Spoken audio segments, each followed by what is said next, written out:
Querido Juan José Lee, economista senior del BBVA México, primero y antes que nada, después de saludarte, felicidades. Qué gran estudio hicieron sobre la pobreza laboral. Muchas felicidades, Juan José.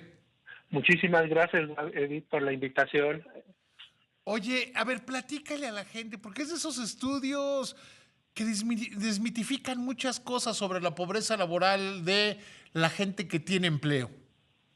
Sí, efectivamente. El día de hoy sacamos un estudio sobre la pobreza laboral en México y lo que hicimos fue analizar, bueno, ya tenemos el dato de pobreza, llegamos a un nivel mínimo histórico de pobreza laboral con los indicadores que calcula INEGI y el Coneval. Lo que nos hicimos es preguntarnos, bueno, ¿qué tan pobre es la población que está en pobreza laboral en México? Y lo que encontramos fueron cifras alarmantes. Es decir, si bien hay una menor cantidad de pobres en México, aquellas personas que están en pobreza laboral, es decir, el ingreso que proviene del trabajo básicamente, ya sea formal o informal, solo llega a cubrir el 42% de una canasta alimentaria, es decir, menos de la mitad de una canasta alimentaria. Y A hay ver, y aquí hay que casos decirlo, extremos. y de acuerdo con el Coneval, la canasta alimentaria es el ingreso mínimo que tiene que tener una familia para comer. Sí, es correcto. O sea, con un trabajo alcanza para comprar 4 de cada 10 cosas que necesitas. Sí, es correcto. Lo que hace el Coneval es que suma el ingreso de todas las personas que trabajan en el hogar, formales o informales, lo divide entre el número de miembros y lo que encuentra es que las personas que están en pobreza laboral, la familia que está en pobreza laboral, solo compra 4 de cada 10 alimentos que están en la canasta O alimentaria, sea, básicamente pero por además decirlo así. quiere decir que es el peor, que es uno de los tipos de pobreza más dura.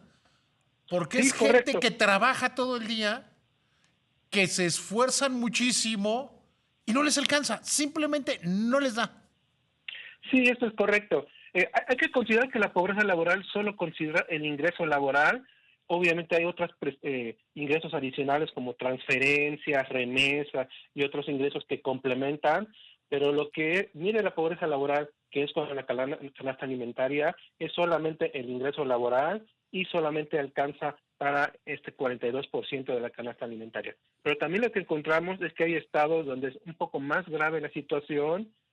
Por ejemplo, encontramos el caso de Baja California, Guerrero y Oaxaca, en donde las personas que están en pobreza laboral pueden adquirir menos de una tercera parte de esta canasta alimentaria. Es decir, son los estados que a lo mejor están en peor condición.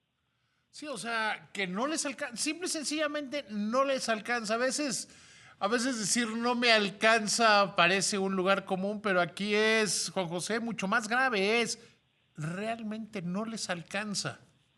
Sí, efectivamente. Lo que nosotros Y tratamos de dependen, medir. y yo creo que como bien lo dices, y dependen de que el pariente que vive en los Estados Unidos les mande dinero, o dependen de las ayudas sociales del gobierno, que qué bueno que existan, pero no son lo óptimo. Lo óptimo debería ser que de tu trabajo te alcanzara. Sí, lo óptimo sería que a lo mejor si se redujera la pobreza, las personas que estuvieran en pobreza les alcanzara para gran parte de la canasta alimentaria, pero también ahorita lo que vemos es que hay gente que está en la pobreza que les alcanza con muy poco de la canasta alimentaria. Y estos datos también se pueden contrastar por sexo. Por ejemplo, las mujeres que están en pobreza laboral alcanzan solamente para el 38% de una canasta alimentaria, mientras que los hombres que están en pobreza laboral están un poco mejor, alcanzan el 45% de una canasta alimentaria. También hay brechas de sexo dentro de los indicadores de pobreza laboral. O sea, para las mujeres es verdaderamente grave el asunto, ¿no? Sí, esto es correcto. Y esto también hay que considerar que hay muchas mujeres que son madres solteras y que de su ingreso no nada más se mantienen ellas, sino también sus hijos y no reciben ingresos de otras personas o fuentes. Es verdaderamente grave. Y en este estudio, Juan José, plantean una visión que a mí me llamó mucho la atención. Lo comparan con el principio de este siglo, ¿no? Con el 2005. Sí, lo que hicimos es analizar como una serie larga para ver cómo ha mejorado o empeorado las personas que están en condición de pobreza laboral. Yo te diría que ha tenido altibajos, pero al menos en los últimos, ¿qué será? En los últimos 4 trimestres, donde ha mejorado las personas que no ha disminuido la población que está en pobreza laboral, al menos lo que sí hemos visto es que se ha agudizado todavía más la proporción de la gente que no les alcanza o les alcanza para menos en la canasta básica de los que están en pobreza. Es decir, si bien sacamos algunos de la pobreza, los que se quedan en la pobreza todavía estaban en peores condiciones, lo cual puede decir a lo mejor que no está funcionando tan correctamente una política redistributiva para ayudar a los que más necesitan. ¿Qué se tendría que hacer desde este punto de vista? Con base en un estudio como este, ¿qué se tendría que estar haciendo? ¿Hacia dónde? Lo decía al principio de este programa, que lo que tenemos es que plantearnos, el modelo neoliberal nos hacía crecer al 2.4% y tenía muchísimos problemas, pero lo que vivimos este sexenio no funcionó mejor. O sea, ¿qué se tendría que hacer? Yo creo que los datos han indicado que a lo mejor muchos de los programas sociales han ayudado en parte a que mucha de la población haya salido de la pobreza.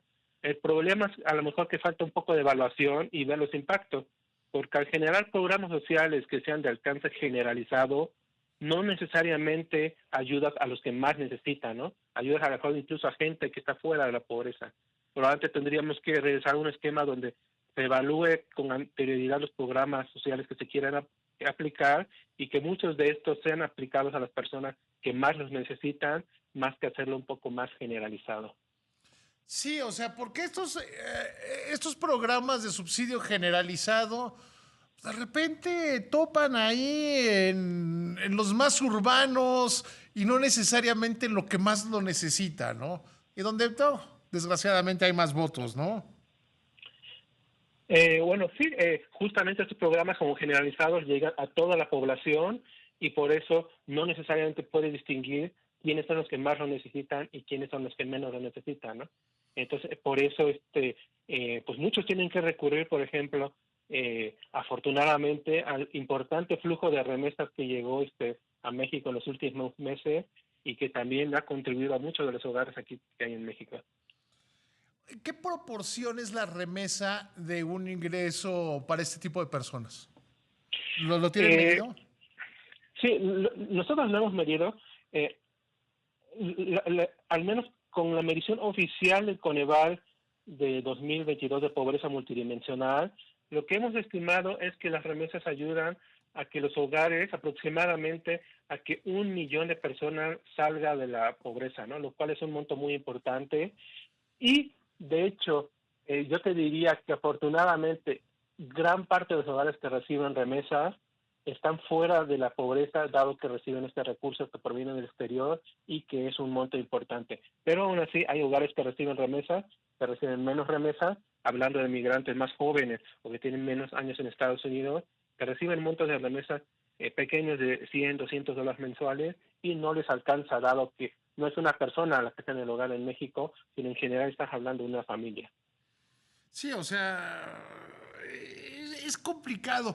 Por eso luego a veces los políticos les da por decir, no, es que las benditas remesas, no me voy a cansar de decirlo nunca, son muestra del fracaso de un gobierno para generar las condiciones de vida. Estamos hablando de esta gente que pues, no le alcanza para comprar, teniendo trabajo formal o informal, no les alcanza simple y sencillamente para cumplir los requerimientos alimentarios.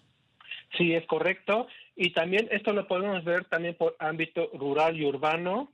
Lo que nosotros estimamos para el ámbito rural y urbano es que si bien ha disminuido la brecha, es decir, afortunadamente ya es menos la brecha entre los que son pobres dentro de la pobreza laboral del ámbito urbano y rural, esto se explica principalmente a que se ha reducido lo que las personas en pobreza pueden comprar en el ámbito urbano, ¿no? Más que lo contrario, quisiéramos que mejorara en el ámbito rural. En el ámbito urbano, aproximadamente una persona en pobreza laboral en el ámbito urbano puede comprar 45% de la canasta alimentaria, pero en el ámbito rural puede comprar alrededor solamente 37% de la canasta alimentaria, ¿no? Es decir, sigue habiendo aún mayor incidencia de la pobreza aún dentro de la pobreza en el ámbito rural. Es verdaderamente grave. Querido Juan José, siempre es un gusto platicar contigo. Te mando un abrazo, que te vaya muy bien. Igual, muchísimas gracias, David, por la invitación. Un fuerte abrazo de regreso. Que te vaya muy bien.